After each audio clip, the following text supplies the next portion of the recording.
할렐루야. 성경 암송하심으로 새벽 기도회를 시작하겠습니다. 예수께서 나와 말씀하여 이르시되 하늘과 땅의 모든 권세를 내게 주셨으니 그러므로 너희는 가서 모든 민족을 제자로 삼아 아버지와 아들과 성령의 이름으로 세례를 베풀고 내가 너희에게 분부한 모든 것을 가르쳐 지키게 하라. 볼지어다 내가 세상 끝날까지 너희와 항상 함께 있으리라 하시니라. 아멘.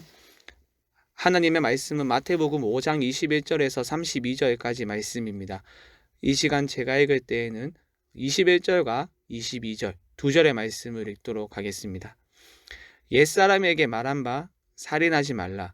누구든지 살인하며 심판을 받게 되리라 하였다는 것을 너희가 들었으나 나는 너희에게 이르노니 형제에게 노하는 자마다 심판을 받게 되고 형제를 대하여 나가라 하는 자는 공회에 잡혀가게 되고 미련한 놈이라 하는 자는 지옥불에 들어가게 되리라. 아멘. 우리는 계속해서 마태복음의 산상수훈 말씀을 살펴보고 있습니다.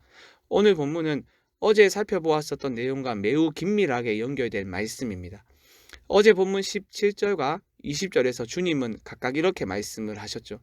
내가 율법이나 선지자를 폐하러 온 줄로 생각하지 말라.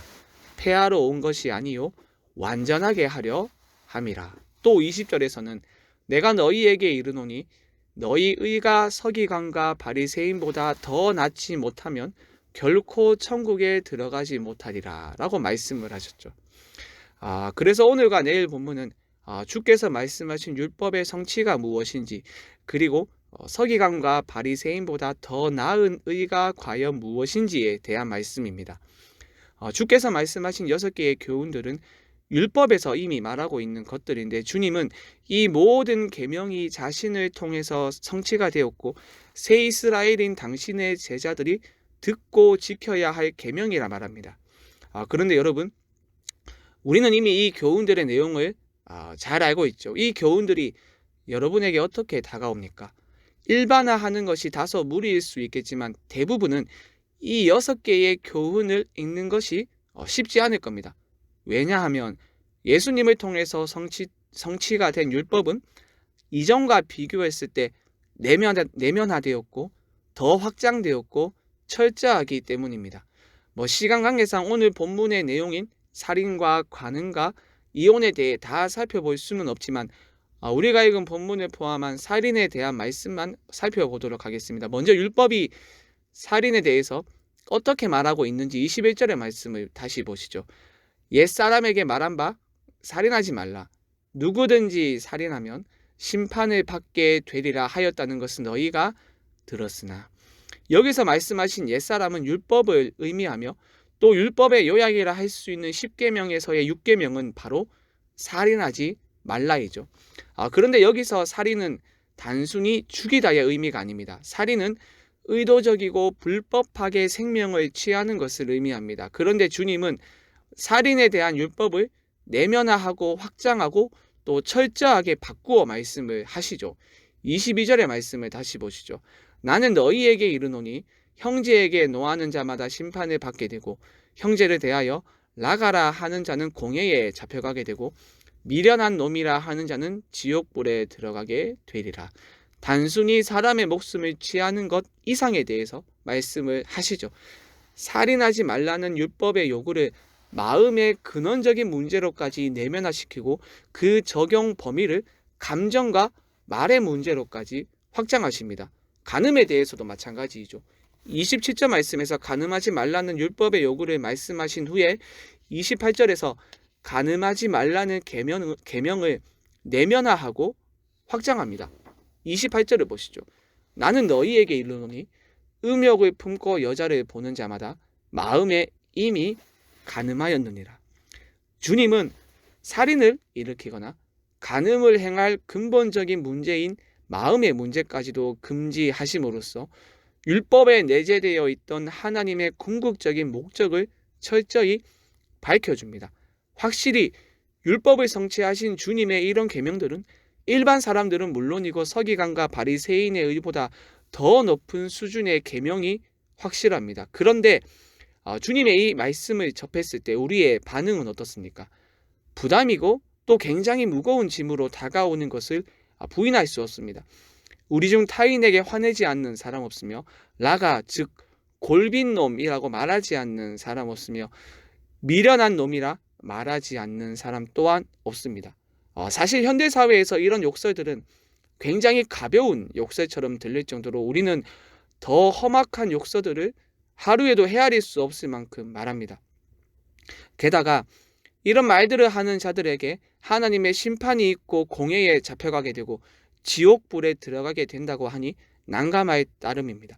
물론 사소한 욕설들에 대한 형벌이 지옥에 던져지는 것으로 선언된 것과 마음의 음욕을 품은 사람에게 눈을 빼어버리고 오른손을 찍어내리라고 말씀하신 선언은 과장인 것이 분명합니다. 한마디 욕설과 음욕을 품은 그 마음에 제자의 운명이 달려있다고는 상상할 수 없기 때문입니다. 그렇다고 이 계명들을 가볍게 생각해서는 안 됩니다. 주님은 분명 서기관과 바리새인보다 더 나은 의를 가지지 못한다면 천국에 들어가지 못한다고 말씀하셨기 때문입니다. 그렇다면 우리는 부담과 짐으로만 다가오는 이 계명들을 어떻게 지킬 수 있을까요? 정직히 여러분의 모습을 보십시오. 타인에게 심한 욕설을 자주 하지 않습니까? 요즘 젊은 세대들은 게임에서 만나 일면식도 없는 사람에게 부모님의 안부를 묻는 등 매우 창의적으로 욕을 하며 타인에게 상처를 주고 있는데요. 부패한 본성을 가진 인간이 머리부터 발끝까지 사랑스러울 것이 전혀 없고 오히려 머리부터 발끝까지 죄로 오염된 인간이 어떻게 주님의 계명에 순종하며 살아갈 수 있을까요? 답은 이 계명을 말씀하신 대상에 있습니다. 주님이 지금 이 계명들을 말씀하신 대상이 누구입니까? 바로 너희 제자입니다. 제자들뿐만 아니라 많은 무리가 예수님을 따랐지만 주님은 자신에게 나아온 제자들에게만 이 말씀을 하셨고 제자의 특징은 바로 그들이 따르는 선생을 통하여 이 땅에 임한 하나님 나라에서 하나님의 통치를 받으며 살아간다는 겁니다. 이것이 중요합니다. 내가 노력한다고 내가 애쓴다고 순종할 수 있는 성질의 계명들이 아닙니다. 우리는 누가 그렇게 하라고 말하지도 않았는데 본능적으로 하나님의 계명에 불순종하는 것을 매우 잘하며 또 그것을 즐거워합니다. 이런 우리가 우리 힘으로 어떻게 율법을 성취한 주님의 계명에 순종할 수 있겠습니까? 불가능합니다. 오직 하나님의 다스림을 받을 때만 가능합니다. 하나님 나라 안에서 하나님과의 깨어진 관계가 회복되어 하나님의 통치를 누리며 하늘에서 임하는 하늘의 자원을 덧입은 사람만이 순종할 수 있습니다. 이 땅의 자원으로 우리의 내면을 변화시킬 수 없죠. 오직 하나님의 다스림을 받을 때 내면이 변화될 수 있고 주님의 계명에 순종할 수 있습니다. 그러므로 제자들에게 요구하신 의는 자기 의가 아니라 철저하게 하나님 나라의 의인 것입니다. 사랑하는 여러분, 그렇다면 여러분은 매일의 삶 속에서 하나님의 통치를 받으며 살아가고 계십니까? 여러분의 모든 삶의 영역에서 하나님의 통치를 받으며 계명에 순종함으로 이미 임한 하나님의 나라를 살아내고 있습니까? 오늘도 우리에게 주어진 이 하루를 살아갈 때에 하나님의 다스림을 누리며 하늘에서 임하는 자원을 힘입어 주께서 우리에게 요구하신 계명에 순종하는 여러분이 되시기를 주님의 이름으로 간절히 축원드립니다. 우리 말씀 기억하며 합심으로 기도하겠습니다. 하나님 나라 안에서 하나님의 통치를 받으며 주님의 계명에 순종하는 삶을 살아갈 수 있도록 붙들어 주시옵소서. 토요일은 예배와 순모임을 위하여 기도하는 날입니다. 내일 드려지는 모든 예배가 하나님의 임재로 가득한 예배, 주님께서 기쁘게 받으시는 참된 예배가 되게 하여 주시옵소서. 말씀과 삶이 묻어나는 순모임이 되게 하시고 성령 안에서 참된 교제가 회복될 수 있도록 인도하여 주시옵소서. 마지막으로 영혼 구원하여 제자 삼는 교회의 본질적인 사명에 전심으로 헌신하여서 하나님의 일하심을 경험하는 올 한 해가 되게 하여 주시옵소서. 이 외에도 개인의 기도 제목을 가지고 자유롭게 기도하시면 되겠습니다. 주님의 이름을 한번 부르고 자유롭게 기도하겠습니다. 주여.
아멘.